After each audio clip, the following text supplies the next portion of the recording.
অধিকারীর দেহরক্ষী এই পাঁচবার মারা গেছে, 4 জন মারা গেছে, একটা তদন্ত হয়েছে। আপনারা বলুন তো, আমরা সারাদিন গলা ফাটাচ্ছি। আপনার বিধানসভা নিয়ে একটা সিআইডি যাচকারি হচ্ছে 2016 সালে। আজকে যে বর্তমানে যে সিএম, যে চিফ মিনিস্টার, তার কেন ফাইল খোলা হচ্ছে না? এটা তো সবাই আমরা দাবি করছি।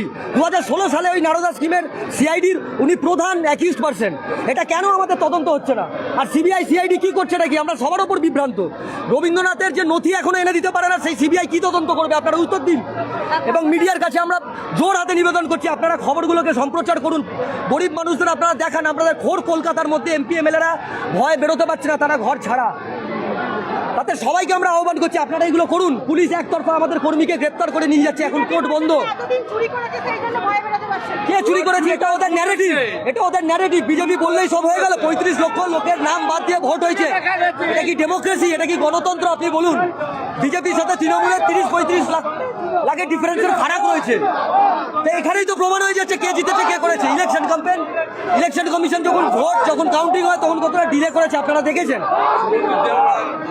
শুভেন্দু অধিকারীর দেহরক্ষী এই পাঁচবার মারা গেছে, 4 জন মারা গেছে, একটা তদন্ত হয়েছে। আপনারা বলুন তো, আমরা সারাদিন গলা ফাটাচ্ছি। আপনারা বলুন তদন্ত হোক, কেন বলো না তদন্ত হোক? আর না যাচ্ছে আজকে ও আসামি, ওকে কেন সকলের জন্য তদন্ত হওয়া উচিত। আমরা চুরি করলে আমাদের অ্যারেস্ট, আর মুখ্যমন্ত্রী চুরি করলে অ্যারেস্ট না? ও তো না দেখে প্রথম মুখ্যমন্ত্রী আছে, ও চোর মুখ্যমন্ত্রী গদিতে বসছে। এরকম প্রথম তৃণমূল আবার জন্মাবে। শুনুন, বাংলা আহ্বান করে, তারপর উৎখাত করে বাংলা। যত কাটবে তত বাড়বে, এর নাম তৃণমূল। হ্যাঁ, আমরা মমতা বন্দ্যোপাধ্যায়ের সাথে 29টা এমপি তৈরি করেছি। এক বছরের আগেই একটা এমপি বলেছিল সিপিএম, একটা এমপিতে 29টা এমপি তৈরি করেছে। 40% উপর ভোট পেয়েছি। আমাদের বিধায়ক সংসদ প্রতি জায়গায় চুরি করে ক্ষমতা আসছে আজকে এই যে চক্রান্ত না, শুধুমাত্র শুভেন্দু অধিকারীর চক্রান্ত, এছাড়া কারুর চক্রান্ত নয়। আরএসএস এর একটা আলটিমাম বেরিয়েছে, আপনারা যদি ভালো করে স্টাডি করেন বুঝতে পারবেন। ওরা 6 মাসের মধ্যে চাইছে মুখ্যমন্ত্রীকে সরিয়ে দিতে। এটা আমরা বলছি না, এটা নথি বলছি, আপনারা যাচাই করে নিতে পারেন।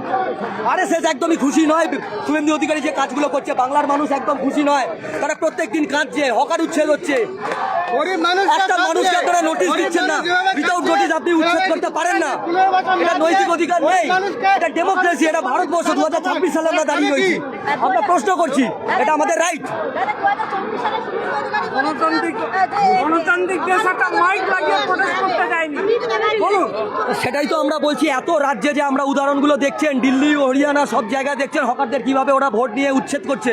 এটা আমরা বারবার বিগত দিনে বলে এসেছি। আজকে বাংলাতেও সেম জিনিসটা হয়েছে। একটা গণতান্ত্রিক দেশে একটা মাইক লাগাতে দেন। আজকে আমাদের এত বড় একটা ধর্ণা।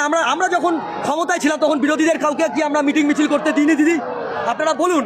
আমাদের কথাগুলো তো খারাপ লাগতে পারে, এটা আমাদের মনের ক্ষোভ। কেন একটা গণতান্ত্রিক অধিকার দেওয়া হবে না? আজকে দিদির মতন লোক এসছে, দিদিকে হারানো হয়েছে, আমরা হারিনি। তৃণমূল কংগ্রেসকে হারানো হয়েছে, আমরা বারবার এটা বলছি। সরি, আমরা একদম ভয় পাইনি। ভয় যদি পেতাম তাহলে আমরা আজকে রাজপথে নামতাম না। আমরা মমতা বন্দ্যোপাধ্যায়ের জন্য অপেক্ষা করছিলাম। আর অনেকে প্রশ্ন করছে এতদিন কেন নামেননি। 10,000 থেকে 20,000 কর্মী আমাদের অ্যারেস্ট হয়েছে। 19 তাদের সব কিছু দেখভাল করছিলেন, লিগাল সেল দিয়ে ওদেরকে বাঁচাচ্ছিলেন। এটা কটা মিডিয়া দেখিয়েছে? এগুলো তো আপনাদের প্রচার করতে হবে। আমরা কত গলা ফাটাবো? আমরা তো সাধারণ নাগরিক,